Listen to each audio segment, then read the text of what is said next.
मन चाहा फल मिलता है।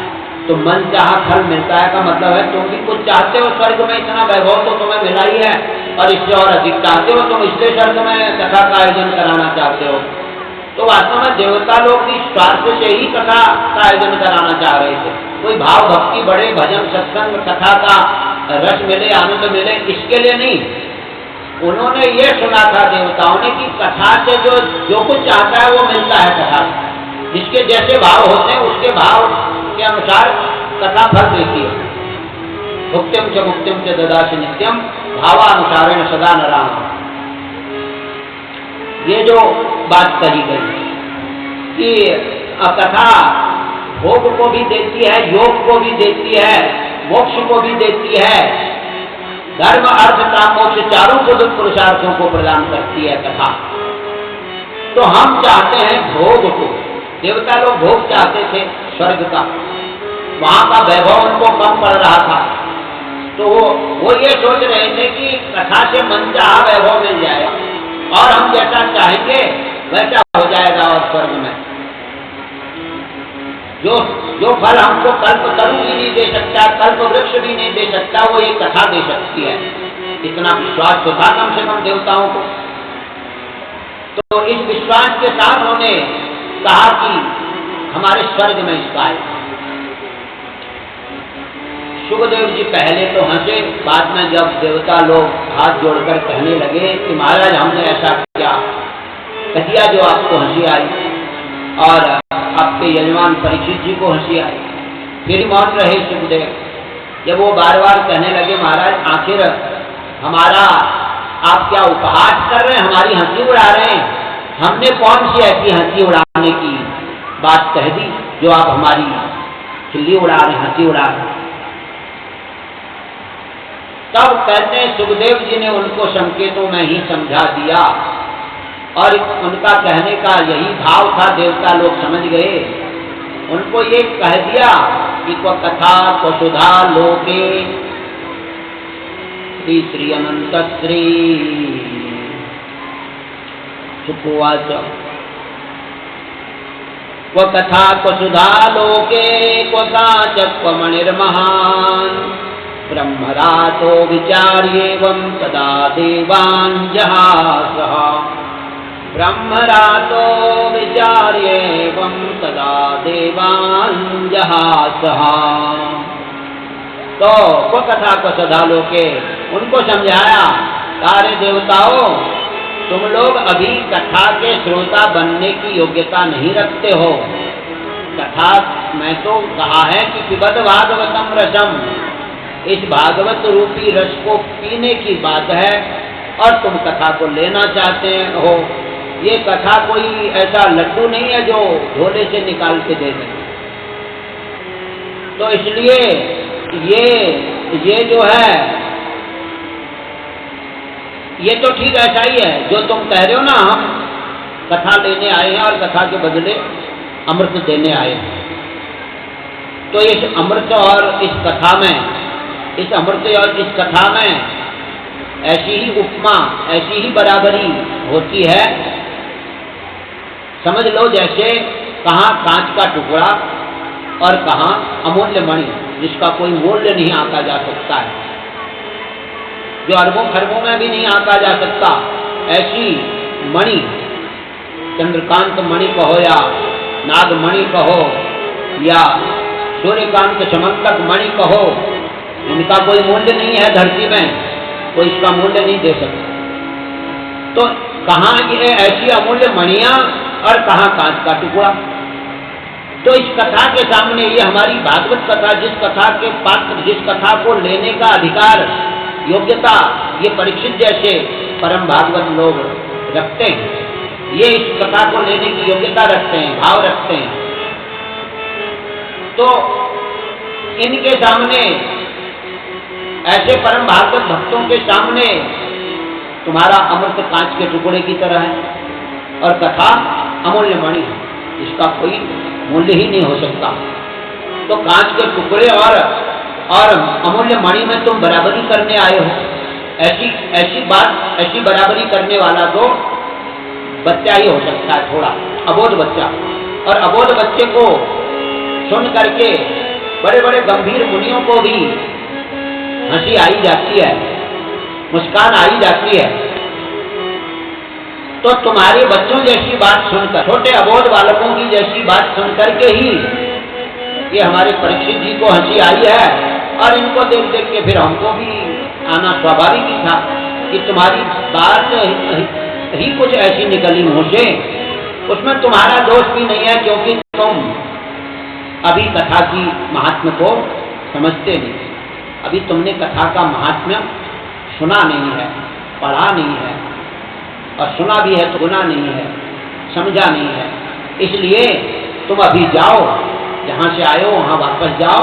जब तुम्हारा कथा सुनने की योग्यता तुम में आएगी तब तुम आना, तभी मिल पाएगी ये कथा।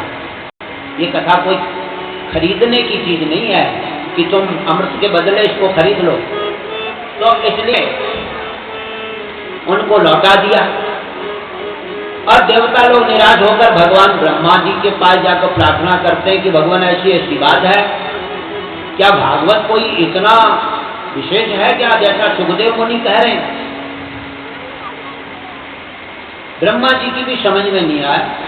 पहले भगवान ब्रह्मा ने भी कहा कि इतनी बड़ी महिमा कि अमृत भी जिसके सामने कांच का टुकड़ा है, पहले तो अमृत की ही क्या कीमत है, स्वर्ग के अमृत की, उसकी हम कल्पना भी नहीं कर सकते क्या कीमत है उस अमृत की। वो किसी धरती के किसी भी धन को, सारे धन को भी इकट्ठा करके उस अमृत का दर्शन भी नहीं हो सकता। तो इतनी तो उसकी महिमा है उस अमृत की, लेकिन उस इतनी महिमाशाली अमृत भी जिसके सामने तुच्छ है, निर्मूल्य है, मतलब एक पैसा भी मूल्य नहीं उसका इसके सामने, वैसे उसका अपार मूल्य है, धरती के धन से नहीं चुकाया जा सकता उसको। तो इतनी बड़ी महिमा।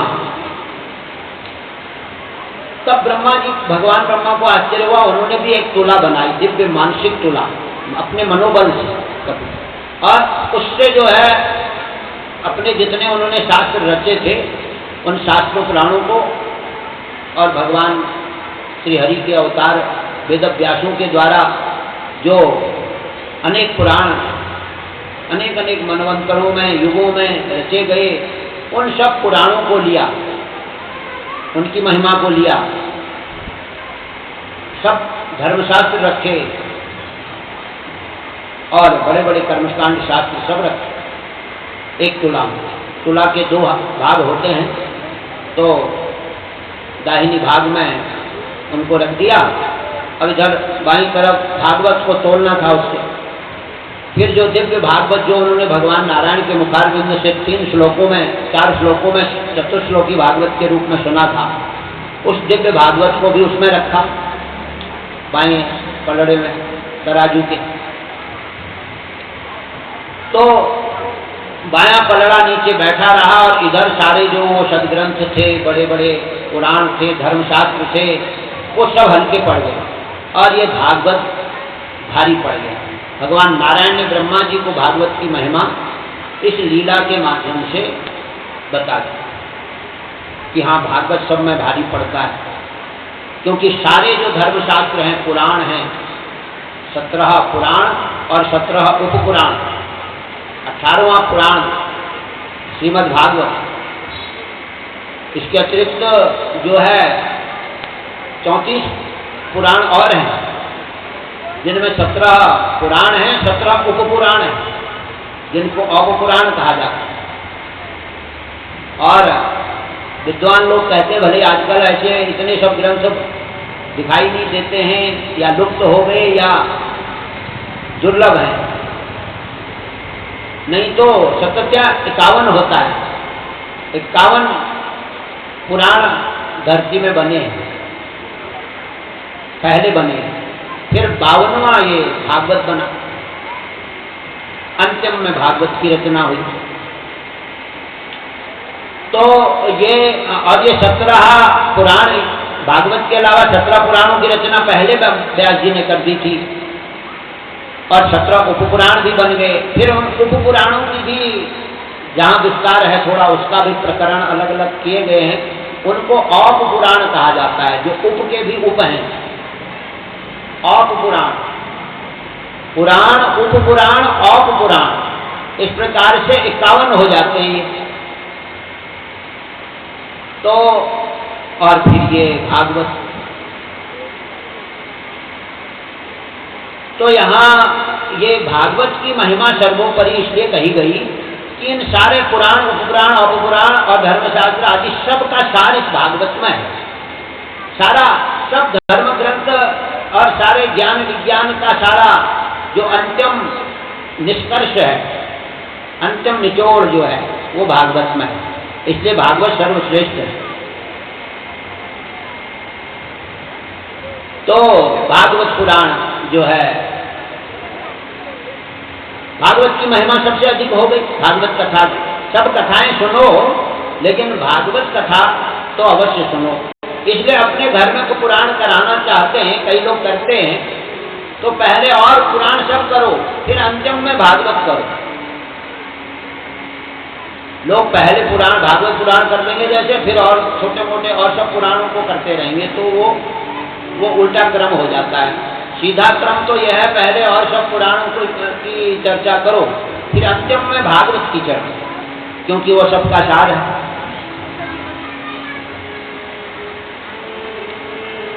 श्रीमद् भागवत पुराण तिलकम यद वैष्णवानाम प्रियम। और भगवान के जो परम वैष्णव भक्त हैं, इसीलिए उनको भागवत पुराण ही सर्वाधिक प्रिय है, क्योंकि ये सार को बतलाने वाला, सार का ग्रहण करना ही कल्याणकारी है। सार सार को दही रहे, तोता दही उड़ाए। संतों ने भी अपनी भाषा में कहा, अपनी कविताओं में कहा कि सार को ग्रहण करना है, और नहीं तो कथाएं तो बहुत लंबी चौड़ी हैं, जिनके लिए हमारे पास समय भी नहीं है। इसलिए हर कथा का कुछ सार हमको लेना चाहिए। सार क्या है? सार की हम अधिक चर्चा कर सकते हैं, लेकिन कथाओं की अधिक चर्चा करने का समय नहीं हमारे पास। इसलिए, और फिर कथाओं की अधिक चर्चा करके वो लाभ भी नहीं हो सकता है। जो सार का थोड़े समय में लाभ हो सकता है, वो कथाएं सुन करके वर्षों में भी लाभ नहीं हो सकता है, क्योंकि कथा तो हमने खाली मनोविनोद के लिए कहानी सुन ली, उससे कोई भाव तो लिया नहीं, उसके सार को, भावार्थ को तो समझा नहीं। तो पूरी कहानी सुनने से तो संदेह भी हो जाएगा। बहुत सारी शंकाएं आजकल के शोध करने वाले रिसर्च स्कॉलर जिनको कहा जाता है, वो अपना शंका करते हैं कि भागवत में बहुत जो है गड़बड़ भी लिखा है, और ये बात हो ही नहीं सकती है, यहाँ ऐसा लिख दिया, वहाँ ऐसा लिख दिया। इस प्रकार ये रिसर्च करने वाले झूठी रिसर्च करते हैं, उनके समझ में आता नहीं है और वो अपना मत लिख देते हैं, और आजकल के विश्वविद्यालय में उनको डिग्री भी मिल जाती है, क्योंकि अब ये सब कलयुगी प्रभाव है सब जगह।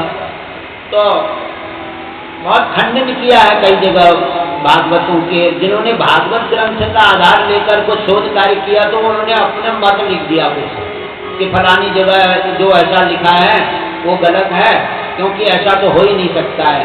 वो फलाने की इतनी और 10,000 वर्ष की आयु, और राम जी के लिए लिखा है 11,000 वर्ष राज्य किया, ऐसा तो हो ही नहीं सकता है। ये तो सब मनगढ़ंत बातें हैं।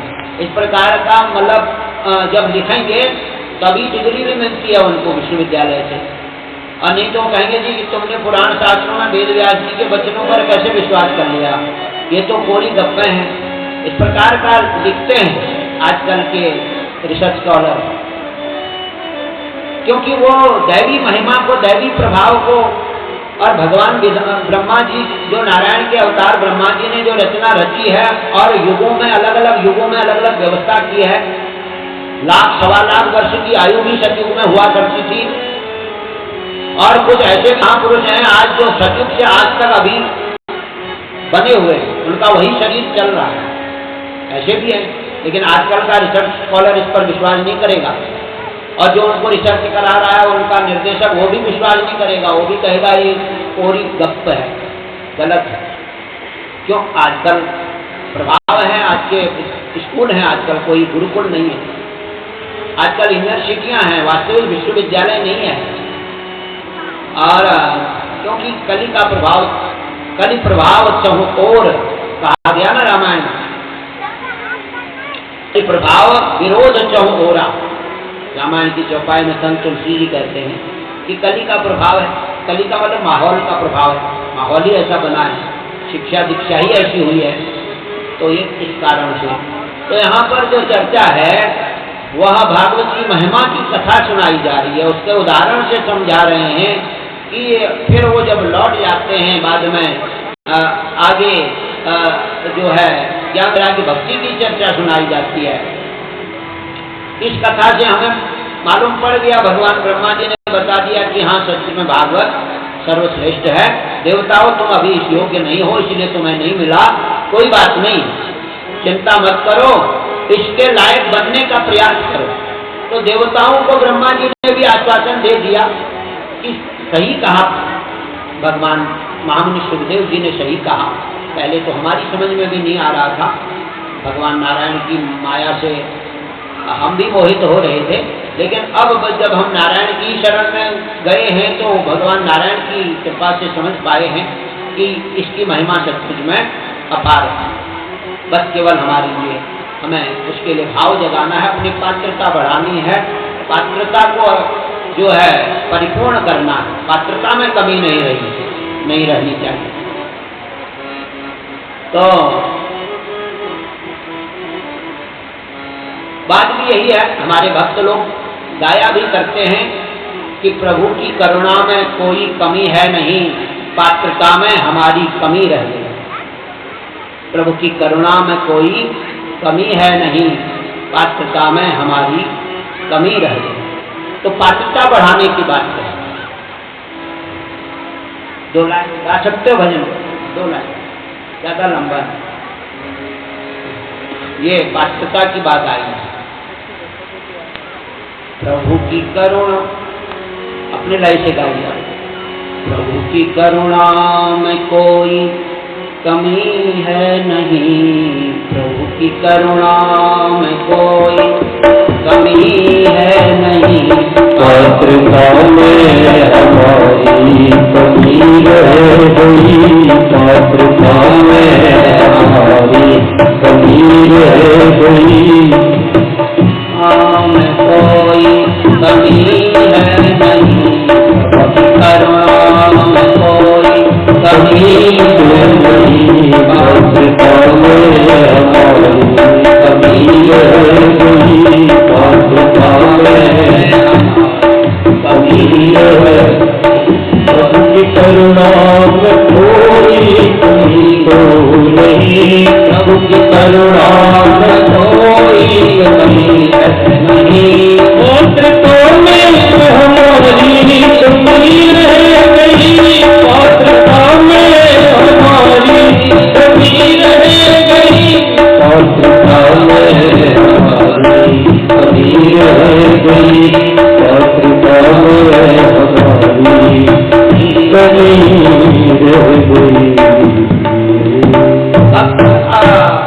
ये भाव है। भक्त लोग भगवान से यही प्रार्थना भी करते हैं कि जो भागवत भगवान हैं, भागवत कथा भगवती हैं, उनकी तो परिपूर्ण कृपा है, करुणा है, पर उस करुणा कृपा का अनुभव करने के लिए हमें थोड़ी अपनी पात्रता, अपनी भाव रूपी पात्रता को जगाना चाहिए। भाव पवित्र हो जाए, मन सुमन बन जाए, ज्ञान वैराग्य भक्ति की भावना प्रबल हो जाए, तब समझ में आएगा। तो अब जो है आगे एक घटना और घटी है, उसको संक्षेप में सुनाते हैं, 1-2 घटना। आज का समय तो थोड़ा कम है, वैसे कथा का समय आप लोग जानते ही हैं, ये पोस्टरों में सब लिखा ही गया है। 2 बजे से 5 बजे तक कथा चलेगी और यहाँ भजन तो 1:30 बजे से या 15-20 मिनट पहले से शुरू हो जाए, क्योंकि कथा से पहले भजन होना चाहिए। कुछ कथा से संबंधित अच्छे भाव भक्ति वाले भजन गाए जाने चाहिए, और फिर कथा के विराम के बाद भी कुछ भजन होने चाहिए। और सायं भजन संध्या भी कुछ होनी चाहिए। आप लोगों का भी, आसपास लोगों का भी उसमें सहयोग मिलेगा ही। और जो स्थानीय आसपास के लोग कुछ गायन वादन करने वाले हैं वो भी उपस्थित हो गए भाव भक्ति से, उनसे भी निवेदन किया जाता है कि भजन का माहौल शाम को भी बने। भजन सायं संध्या तारणी, प्रातः संध्या तारणी न भी हो पाए तो सायं संध्या तारणी हो जाए, शाम को भजन हो जाए। कुछ हमारी मठ मंदिरों की पुरानी परंपरा है, प्रातः संध्या तारणी भी होती है, प्रातः काल के कुछ भजन होते हैं और सायंकालीन भजन होते हैं। जैसे प्रातःकालीन संध्या तारणी भजन में बद्रीनाथ जी की आरती भी गाई जाती है। पवन मंद सुगंध शीतल हेम मंदिर शोभितम निकट गंगा बहत निर्मल, इस प्रकार बद्रीनाथ जी की स्तुति गाई जाती है और अन्य कुछ स्तुतियाँ गाई जाती हैं। ऐसे सायंकालीन आरती में जो है वह सरस्वती माता का स्तोत्र गाया जाता है, भगवती माता का नमंत्रम नोयंतम स्तोत्र गाया जाता है। संस्कृत के पद्य जो जितने सब गाने लायक हैं और उनको गाया जाए, उन मंत्रों का कुछ ध्वनि प्रसारण भी हो।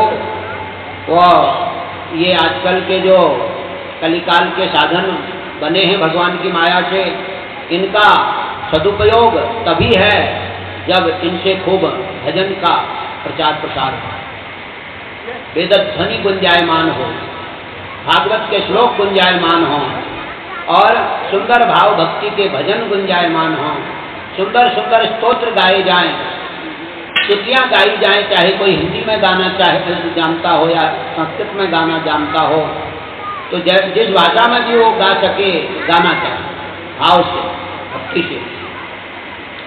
तो यहाँ पर ज्ञान वैराग्य भक्ति की चर्चा देवर्षि नारद जी के द्वारा की गई है धरती धराधाम में।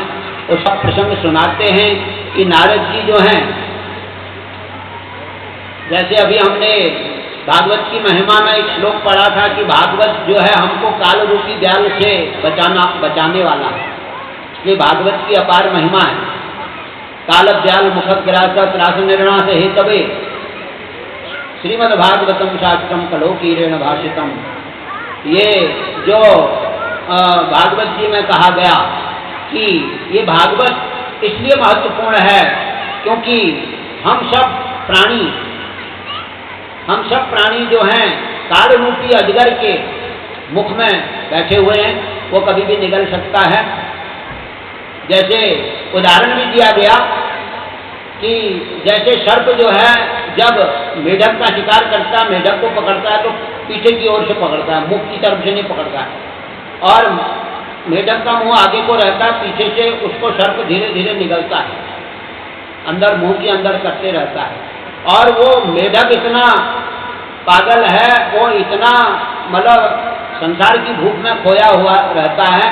कहते हैं सर्प के मुंह में बैठे हुए जो पीछे से जिसको पकड़ रखा है सर्प को, वो मेढक भी जो है कीड़े मकोड़े के लिए जीव आगे करता रहता है। उसका मुंह आगे है, वो ये उसको ये आभास नहीं रह पाता है कि मैं तो सर्प के मुंह में हूँ, अब मैं जो है जीव आगे करके कीड़े मकोड़े क्यों बटोर रहा हूँ, अब तो भगवान को याद कर लूँ कम से कम। तो उस समय भी वो नहीं सोचता है मेढक। तो ऐसी मेढक जैसी दशा कलयुग के मनुष्यों की भी न हो जाए, इसके लिए भागवत बहुत जरूरी है। बहुत वो भी सुपात्र श्रोता वक्ता बन करके हम सुनेंगे। जब तक केवल देखा देखी कौतुक के भाव से सुनेंगे तो फिर वही दशा हो जाएगी।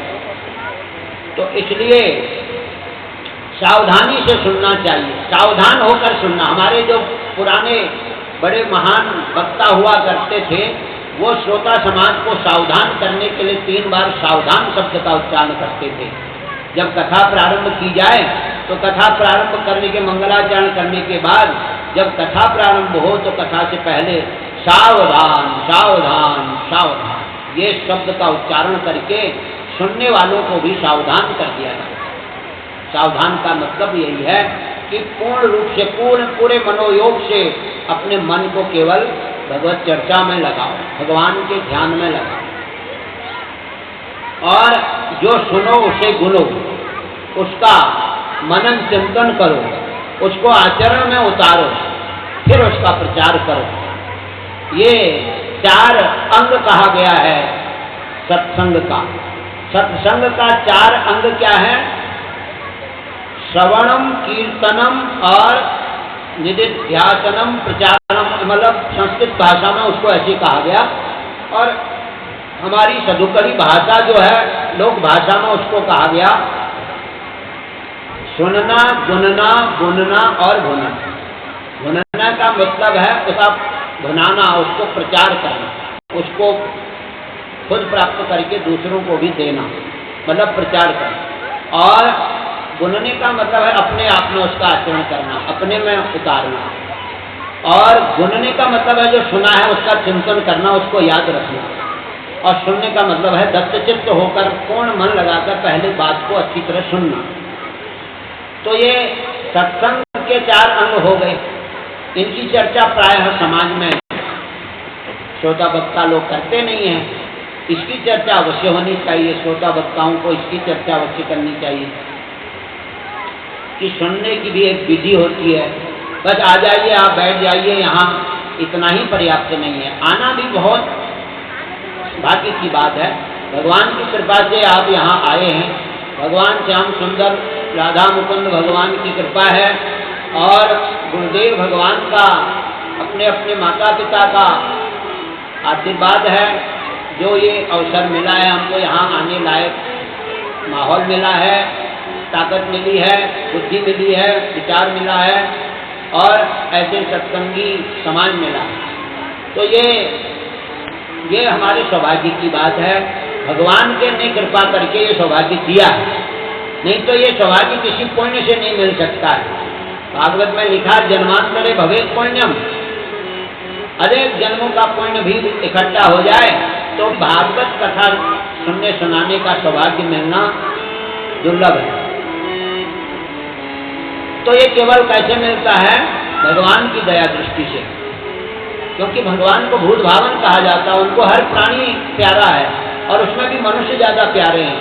मनुष्य इसलिए ज़्यादा प्यारे हैं कि मनुष्यों से उन्हें आशा रहती है कि ये इनको हमने मानव बुद्धि दी है, और ये धरती में धर्म की रक्षा करेंगे, सत्य सनातन की सेवा करेंगे, हमारे भक्तों की सेवा करेंगे। ये भगवान को मनुष्यों से आशा रहती है, इसलिए मनुष्य भगवान को ज़्यादा प्रिय है।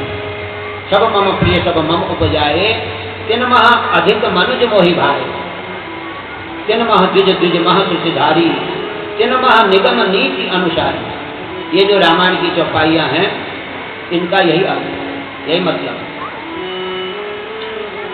और फिर अंत में भगवान कहते हैं सब मुझे प्रिय हैं, और उससे अधिक प्रिय हो, उससे अधिक प्रिय हो, ऐसे भी है। परंतु अंत में और फिर जो है मुझे तिन मह पुनि प्रिय निज कर दासा, और यही गति मोरी न दूसरी आशा। अंत में भगवान कहते हैं कि जिसने पूर्णतः अपना तन मन कुछ न समझ करके सब कुछ मेरा है और मेरा ही समझता है वो, और मुझे अर्पित कर चुका है, ऐसा मेरा परम दास परम भक्त मुझे फिर सर्वाधिक प्रिय, वो सर्वाधिक प्रिय, सबसे अधिक है। तो ये भगवान अपनी सत्यवाणी से कह रहे हैं, और क्योंकि भगवान स्वयं परम सत्य स्वरूप हैं। सत्यव्रतम परम सत्यव्रतम च सत्यम, सत्यस्य योनिम निहतम च सत्ये, सत्यस्य सत्यम ऋत सत्य नेत्रम, सत्यात्मकम त्वाम शरणम प्रपद्ये। भगवान स्वयं सत्य के ही जीते जागते रूप हैं। भगवान मानो सत्य ही जो है जब सगुण साकार रूप धारण करता है तो वह श्रीमन नारायण के रूप में प्रकट होता है, साम्ब सदाशिव के रूप में प्रकट होता है, वो भगवान नंदीश्वर के रूप में प्रकट होता है। तो ये भगवान सत्य के ही स्वरूप हैं। तो नारायण रूप हैं, वो शिव रूप हैं, वो नंदीश्वर रूप हैं, इसलिए वृषभ का रूप धारण किया भगवान। भागवत में कथा आई है कि जब परीक्षित राजा जो हैं अपने राज्य का परिभ्रमण कर रहे थे, अपने राज्य सीमा की निगरानी कर रहे थे, तब उस समय उनको धर्म देवता का दर्शन बैल के रूप में हुआ, बैल के रूप में, और पृथ्वी माता का दर्शन गौ माता के रूप में हुआ। इससे ये धरती माता की जो अधिष्ठात्री देवी हैं, जब वो सगुण साकार रूप मानव रूप धारण करती हैं, तो वो जब वो प्राणी का रूप चलते फिरते प्राणी का रूप धारण करते हैं, तो गौ माता का रूप धारण करती है धरती माता। और जब धर्म देवता रूप धारण करते हैं, तो एक सुंदर बैल का धारण करते हैं, जो हमारा भारत भूमि में जन्म लेने वाला बैल है, जिसके यहाँ पर लिंग का शिवलिंग का जैसा जूड़ा होता है, भारतीय जो वृषभ है उस रूप को धारण करते। इसलिए भारतीय गायें, भारतीय बैल ये विशुद्ध माने जाते हैं। इन्हीं के भारतीय गौ माता से जो दूध, दही, घी, गोंद, गोबर प्राप्त होता है, उसी पूजा पाठ करने का विधान है। और विदेशी गायों के गोंद गोबर से पूजा नहीं हो सकती है, और चरणामृत नहीं बन सकता है दूध दही। भले ही गंगा जल का बना लो, लेकिन उससे नहीं बनना चाहिए, पैकेट के उससे नहीं बनना चाहिए, और वो भगवान को चढ़ना भी नहीं चाहिए। केवल मनुष्य अपनी चाय पानी के काम में लाए, वो भी जब जरूरी है, मजबूरी है तो लानी है, तो लेकिन नहीं तो गौ पालन करके, गाय भैंसों का पालन करके वो दूध लिया जाए तो वो हर प्रकार से उत्तम है। लेकिन जहाँ मजबूरी है तो फिर ऐसा भी करना पड़ता है। परंतु भगवान की पूजा पाठ में तो उसका कभी स्पर्श नहीं होना चाहिए। ये हम सब मनुष्यों को सावधानी रखनी चाहिए, नहीं तो लोग देखा देखी दूध चढ़ाना ही है तो शिवरात्रि के दिन पैकेट का ही दूध रखाते हैं वहाँ मंदिर में, वो भी बिना पैकेट खोले ही पैकेट ही चढ़ा देते हैं शिवलिंग में। कई लोग तो पैकेट ही चढ़ा देते हैं। अच्छा हुआ था पैकेट चढ़ा दिया, खोल के चढ़ाने से पैकेट चढ़ाना अच्छा है, ताकि पुजारी जी चाय बना के पी लें, ये भी अच्छा ही है। फिर पुजारी उसको चढ़ाते नहीं है, उसकी चाय बना के पी लेते, ये तो तब भी अच्छा हुआ। और जो पैकेट खोल के ही चढ़ा देते हैं वो बहुत ज़्यादा गड़बड़ है, क्योंकि भगवान के लिए क्या गाय के दूध की कमी है, हमारे लिए हो सकती है, हमारे लिए है। भगवान को तो कामधेनु गौ मैया अपने दूध से नित्य स्नान कराती हैं, स्वर्ग की जो गौ माता है, तो उनको यहाँ के पैकेट के दूध से हम क्यों कराएंगे। चलो हमारा भाव है तो कम से कम शुद्ध, अधिक से अधिक शुद्ध जो हमें मिल सकता है उतनी कोशिश तो करें। किसी भारतीय गाय का दूध ला करके करें, नहीं तो गंगा जल से करें, शुद्ध जल से करें, उसी से भगवान प्रसन्न होंगे। तो क्योंकि भगवान शिव भी परम वैष्णव कहें, यद वैष्णवानाम प्रियम, और वैष्णवानाम यथा शंभो, और ऐसा शब्द स्वयं कहा गया, भागवत जी में ही कहा गया कि भगवान शंकर परम वैष्णव है, मतलब शुद्धता का बहुत ध्यान रखते हैं। वैष्णव उसे कहते हैं जो शुद्धता का ध्यान रखते हैं। तिलक लगाने से कोई वैष्णव नहीं हो सकता है, तिलक तो कोई भी लगा लेगा। आजकल सांचे बने हैं, सांचा मार दिया खड़ा भी हो जाएगा, तिरछा भी हो जाएगा, तो आजकल तो सांचों से हो जाता है। तो इसलिए वो कहने का मतलब कि तिलक से कोई वैष्णव या शैव नहीं, आचरण से ही शैव या वैष्णव कहा जाए। जो शिव भक्त होते हैं वो परम वैष्णव भी होते हैं, मतलब शुद्धता का ध्यान रखते हैं, तन की शुद्धि, मन की शुद्धि, धन की शुद्धि करने का वो पूरा विचार करते हैं, करना चाहिए, तब वैष्णव कहे जाएंगे। तो यहाँ ये जो चर्चा आती है कि नारद जी महाराज धराधाम का भ्रमण करते रहते हैं, आज भी करते रहते हैं किसी न किसी रूप में, और कभी किसी साधु के रूप में, किसी ब्राह्मण के रूप में,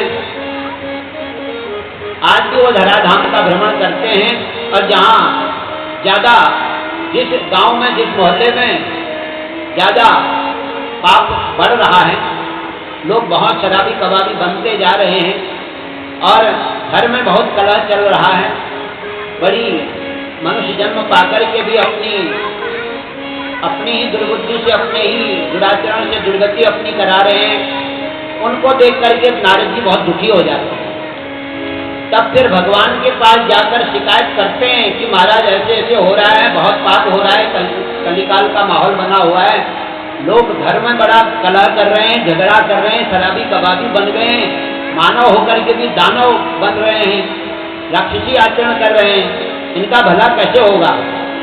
हम तो इनकी दुर्गति देख करके बड़े दुखी हैं, कोई उपाय बताए।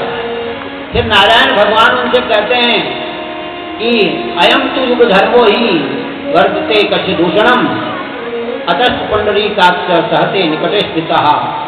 तो भगवान कहते हैं नारद जी हमने नहीं किया है ये सब। नारद जी कहते हैं ना कि भगवान आपने ऐसा कलिकाल क्यों बनवाया है, सारी व्यवस्था तो आपकी है, आपने इतने पापी माहौल वाला युग बनाया ही क्यों? भगवान ने कहा ये बनाया नहीं, ये हमारी माया से बना है, हमारी माया प्रकृति ने बना रखा है और हमने सब कल्याण के लिए ही बना रखा है। तमोगुण भी कल्याण के लिए बना रखा है। 3 गुण बनाए हैं, तीनों गुण जो हैं कल्याण के लिए, मतलब जितना तमोगुण की जरूरत है उतना तमोगुण भी चाहिए इस शरीर में। तमोगुण का मतलब नींद चाहिए हमें। जब नींद मिलेगी शरीर में, तब आराम होगा, तब ये शरीर काम करेगा। तो ये नींद जो है तमोगुण के कारण ही आती है। तमोगुण हमारे शरीर में नहीं रहेगा तो नींद ही नहीं आएगी।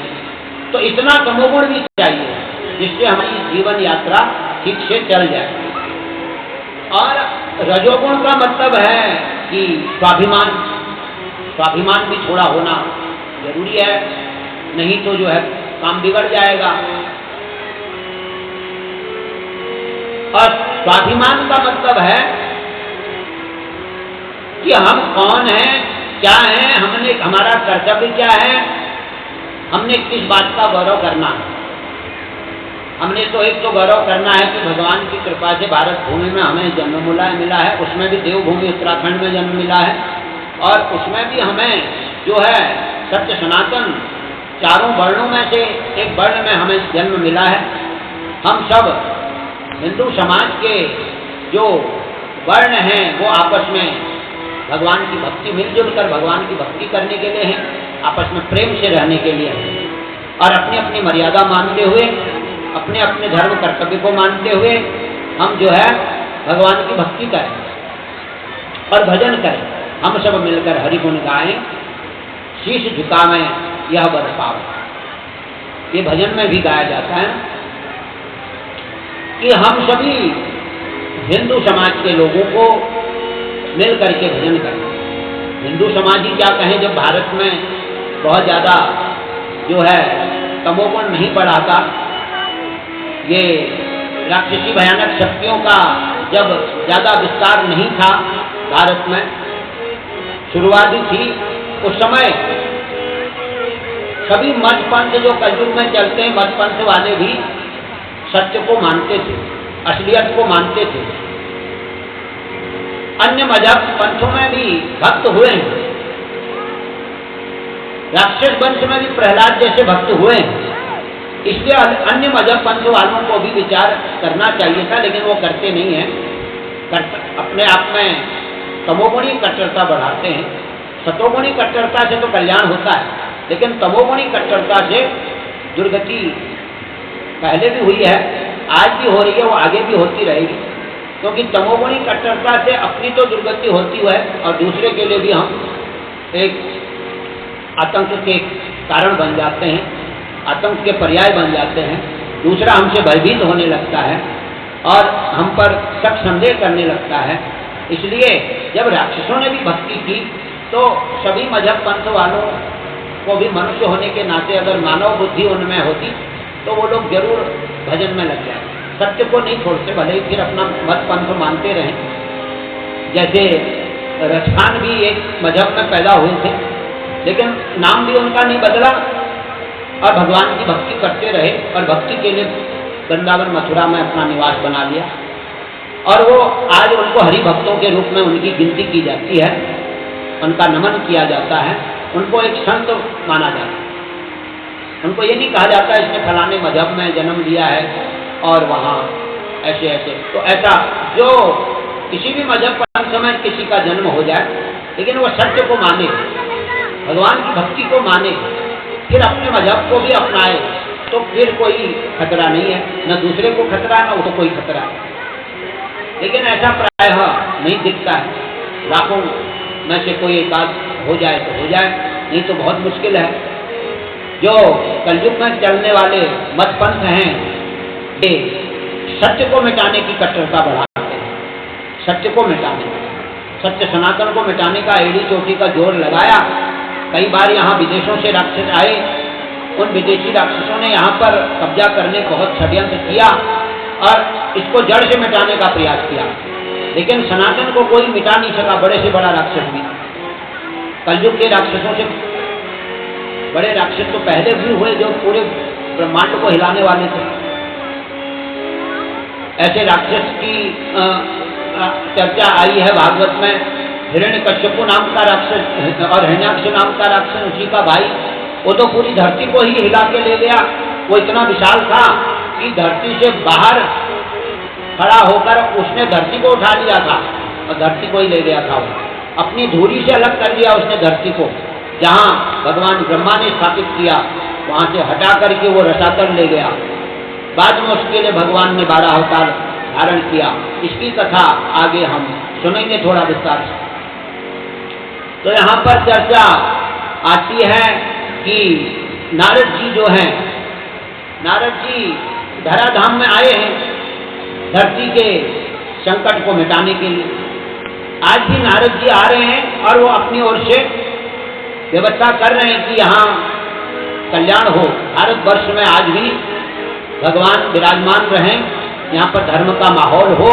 इसलिए कभी कभी नारद जी के ही आशीर्वाद से, भगवान नारद की कृपा से विधर्मियों में भी, जो अन्य मजहब हैं उनमें भी कोई भक्त पैदा हो जाता है और वो अपने मजहब, अपने मत का खंडन करने लग जाता है कि हमारे मत वालों ने जो ये अनर्थ किया है ऐसा नहीं करना चाहिए था, हमारे मत में, हमारे मजहब में ऐसा है ही नहीं, ये लोग आजकल ऐसा चला रहे हैं। कहते हैं, कई बार हम सुनते हैं चैनलों में, उनमें टीवी में कभी कभी चर्चा चलती है। तो ये भी भगवान देवर्षि नारद जी के भ्रमण का प्रभाव है। वो आज भी आते हैं और मनुष्य कल्याण के लिए व्यवस्था करते हैं। इसलिए उनकी कृपा से जब मनुष्य समाज अच्छे भाव को अपना बढ़ा रहा है तो देवर्षि नारद जैसे भगवान के दूतों की कृपा भी हो रही है। भगवान के अवतार स्वरूप हैं नारद जी, उनके परम दूत हैं, तो कृपा भी हो रही है। जितना हम सच्चे भाव से हनुमान जी, नारद जी आदि का स्मरण करेंगे, वंदन करेंगे और अपने घर से लेकर के, अपने गांव मोहल्ले से लेकर के अपने प्रदेश देश में अच्छा माहौल बनाने, भक्ति भाव का माहौल बनाने का प्रयास करेंगे, उतना महापुरुषों की, भगवान के दूतों की हमारे ऊपर कृपा होगी और ये जो राक्षसी राज्य है ये नष्ट हो जाएगा। फिर राक्षस समाज के, राक्षसी स्वभाव वाला कोई नेता ही नहीं बन पाएगा। फिर तो सत्य सनातन की पूर्ण स्थापना हो जाएगी, कलयुग सतयुग में बदल जाएगा। हम जनता जनार्दन चाहे तो जनार्दन बन जाए, भगवान नारायण का स्वरूप बन जाए और वो तख्ता पलट कर दे राक्षसों की, राक्षसी राज्य का तख्ता पलट करके एकदम सदा के लिए जो है राम राज्य बना दे। लेकिन अपने अपने स्वार्थों में सब फंसे हुए हैं और इसलिए लोग सत्य की ओर नहीं बढ़ पाते हैं और छोटे छोटे स्वार्थों के कारण मनमानी करते हैं तो बाद में अंतकाल में फिर उनको बहुत पछताना भी पड़ता है। इसलिए धर्म के लिए त्याग करना चाहिए, स्वार्थों को ठुकराना चाहिए। धर्म की स्थापना के लिए जैसे धर्म की स्थापना हो ऐसे हमने अपनी राज्य सरकार, देश की सरकारों को आगे लाना चाहिए, ऐसे नेताओं को आगे लाना चाहिए जो धार्मिक स्वभाव के हों, धर्मात्मा हों और धर्म के रक्षक हों, स्वार्थ के लिए धर्म के भक्षक न बन जाएं। ऐसे लोगों को जो है सिखाने वाली, प्रेरणा देने वाली जनता जनार्दन ही है। अब जनता ही धर्मात्मा होगी तभी ये काम बन पाएगा। इसीलिए भागवत की बड़ी महिमा बढ़ गई आज के युग में। अधिक से अधिक भागवत तो हो रहे हैं अधिक, लेकिन वो विधि से नहीं हो पा रहे हैं, उनसे प्रेरणा नहीं मिल रही है, शिक्षा नहीं मिल रही है, समाज जागृत नहीं हो रहा है। केवल मनोविनोद तक सीमित हो रहे हैं कि चलो भाई बढ़िया संगीत हो जाए, म्यूजिक हो जाए और गाना बजाना नाचना हो जाए, थोड़ा मनोविनोद हो जाए, घंटे 2 घंटा अच्छा कट जाए, बस यहाँ तक सीमित हम रहेंगे तो फिर तो बात नहीं बन पाएगी। हमारा उद्देश्य तो यही है कि धर्म कर्म का माहौल बने। हमारे घरों में जो ये दानवीय आचरण बढ़ रहा है उससे रोकथाम हो, शराब कबाब की रोकथाम हो, लोग जो हैं पूजा पाठ संध्या वंदन घर में संध्या चारणी करने वाले सब लोग बने। हमारे नई पीढ़ी के बच्चे विशेषकर इनको ऐसे दिव्य संस्कार दिए जाएं, जबकि अन्य मजहब पंथों में जो है, जो कट्टर मजहब हैं, उनमें 3 वर्ष के बच्चे से लेकर के और जो है बूढ़े होने तक उसको अपने मजहब का संस्कार दिया जाता है जबरदस्ती। लेकिन सत्य है जो पूरे जगत का कल्याण करने वाला सनातन धर्म है, विश्व का कल्याण हो कहने घोष का नारा लगाने वाला जो सनातन है, उसको हम संस्कार बच्चों को ही दे रहे हैं। यहाँ दोनों बातें हैं। तो हम चर्चा कर रहे थे भागवत के अनुसार कि रजोगुण की आवश्यकता है, तो यहाँ अहिंसा परो धर्म धर्म हिंसा भय जाओ भी कहा गया है। लेकिन जो नेता हुए इन्होंने एक ही अक्षर दूसरा अक्षर छोड़ दी, उन्होंने कहा अहिंसा परो धर्म, केवल अहिंसा करना ही धर्म है।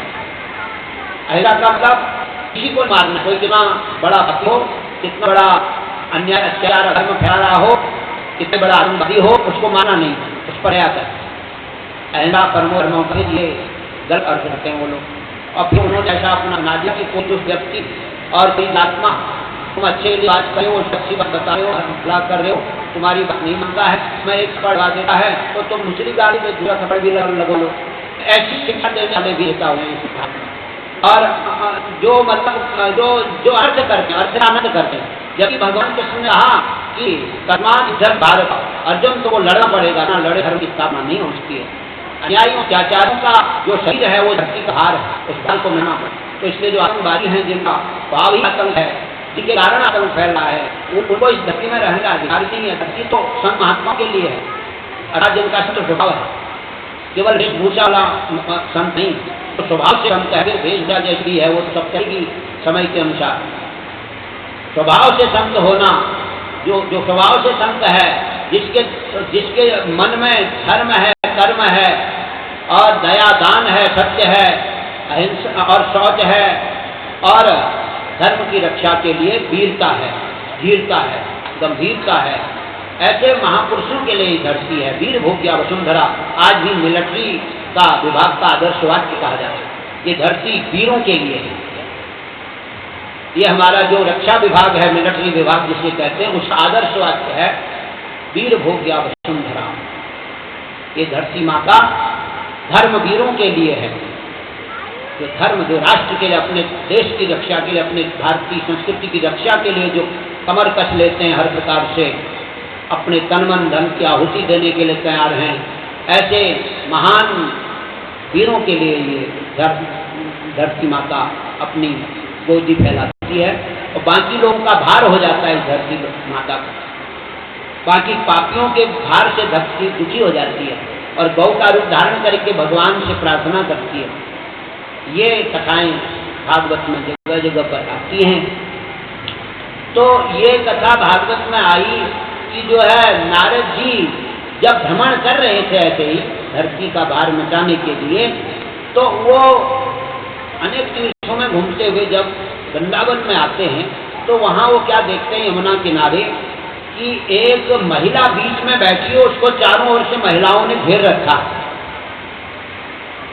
सुंदर श्रृंगार की हुई देवियां वहाँ विराजमान हैं, उनका सुंदर स्वरूप है, दिव्य आभा है, हाथ में वो चंवर और पंखा लिए हुए हैं, और वो जो बैठी हुई है धरती में आसन लगाकर बैठी है, और उसकी दाएं बाएं गोद में जंगा में 2 बूढ़े लोग अचेत पड़े हुए हैं, एकदम मृत अवस्था में पड़े हुए हैं। 2 बूढ़े जिनकी 90 साल की जैसी अवस्था लग रही है, शरीर जर्जर है। और तो ऐसा दृश्य देखते हैं नारद जी जब उस मार्ग से निकल रहे हैं कि यमुना किनारे किनारे रास्ते, पैदल रास्ते से चल रहे हैं, तो उन्होंने ऐसा दृश्य देखा वहाँ। और दृश्य देख करके वो थोड़ी देर ठहर गए, ये क्या हो रहा है। महिला बीच में है, सब उसकी सेवा में लगे हैं, कोई चरण दबा रहा, कोई पंखा कर रहा है, और कोई जो है उनसे बातचीत कर रहा है, आश्वासन दे रहा है, ये सभी महिलाएं दे रही हैं, सेवा में सब लगी हैं सेवा में, लेकिन फिर भी ये महिला रो रही है जो बीच में बैठी। और इसके दाएं बाएं गोदी में ये कौन बैठे हैं, ये बूढ़े बूढ़े, इनको ये अपने बच्चों की तरह गोदी में दी हुई है, ये कौन होगी? एक मिनट के लिए रोक के जब ऐसा सोच ही रहे थे तो फिर नारद जी जब आगे बढ़ने लगते हैं, उन्होंने सोचा होगा नारद जी ने कि ये बुला तो मुझे नहीं रहे हैं, महिलाओं का समाज है, माताओं के समाज में ऐसे ही अपरिचित व्यक्ति का जो है बीच में चला जाना अच्छा नहीं है, बिना पूछे बिना सोचे, तो इसलिए हम कैसे जा सकते हैं। लेकिन जाना पूछना तो चाहते थे, कैसे पूछा जाए। अब उन्होंने कहा चलो फिर ये जो इनको समझा रहे हैं, आश्वासन दे रही हैं, और ये समझा लेंगी, अब हमको तो ये बुलाते तो हम जाते। तो जैसे ही ऐसा नारद जी ने सोचा, थोड़ी दूरी से ही वो चलने लगे आगे को, तो वो महिला खड़ी हो गई जो बैठी थी, और हाथ जोड़कर उसने नमन किया। उसने हाथ जोड़कर नमन किया, गुरुदेव कह के पुकारा, और कहा गुरुदेव, और साधु कह के पुकारा, हे गुरुदेव, हे साधु। साधु का मतलब है कि जो परोपकार करे, प्राणियों को भगवान के चरणों की ओर लगाओ, उनको ज्ञान वैराग्य भक्ति का संदेश दे, उपदेश दे, उनका परम हित करने की कामना करे, उनका परम उद्धार करने की कामना करे, और प्रयास भी करे यथाशक्ति, उसको साधु कहते हैं। चाहे फिर वो किसी देश में हो, किसी वेश में हो, अगर उसके भाव ऐसे हैं तो वो मन का साधु है, और मन का ही साधु सर्वश्रेष्ठ है। केवल तन का साधु हो, मन का न हो, तो वो फिर ढोंगी कहा जाता है, वो पाखंडी कहा जाता है। हाँ, तन का भी है और मन का भी है, तो फिर तो सोने में सुगंध वाली बात हो जाती है। तन से भी साधु वेश, मन से भी साधुता, तो फिर और बढ़िया है। लेकिन आज के परिस्थितियों में तन का भेष जैसा भी हो, जो समय समसामयिक भेष चल रहा हो ज़्यादा, उसको भले ही अपनाना पड़े, लेकिन मन से साधु बनना तो जरूरी है।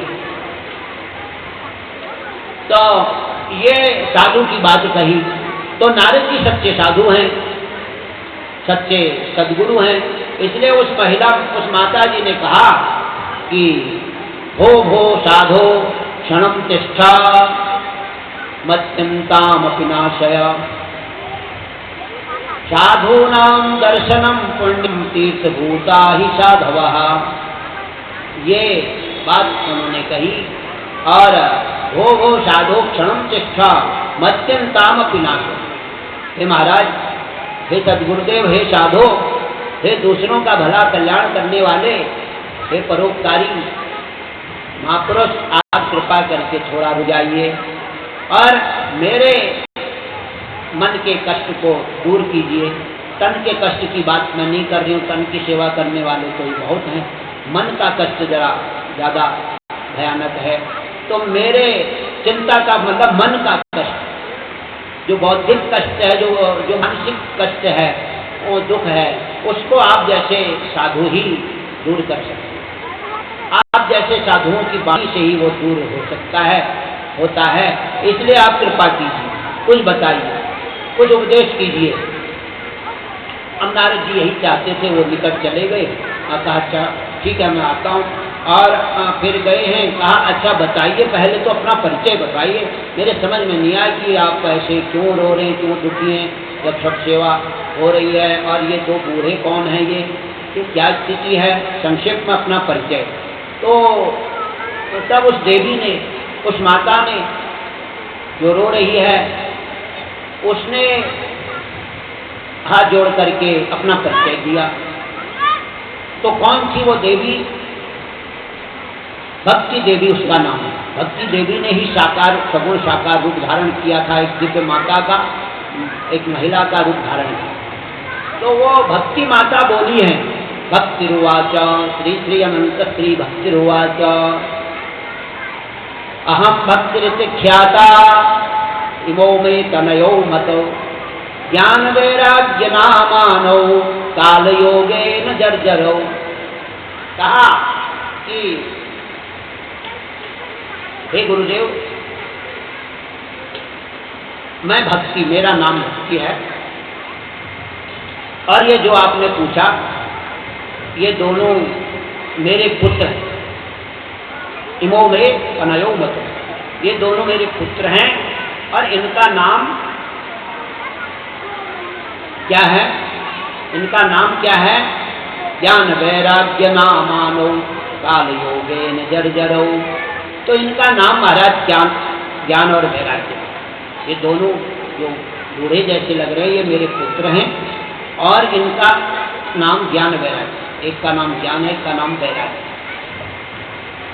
फिर नारद जी ने पूछा, फिर आप तो युवती लग रही हो 20-22 साल की, और ये तो जो है बूढ़े लग रहे हैं 90 वर्ष के।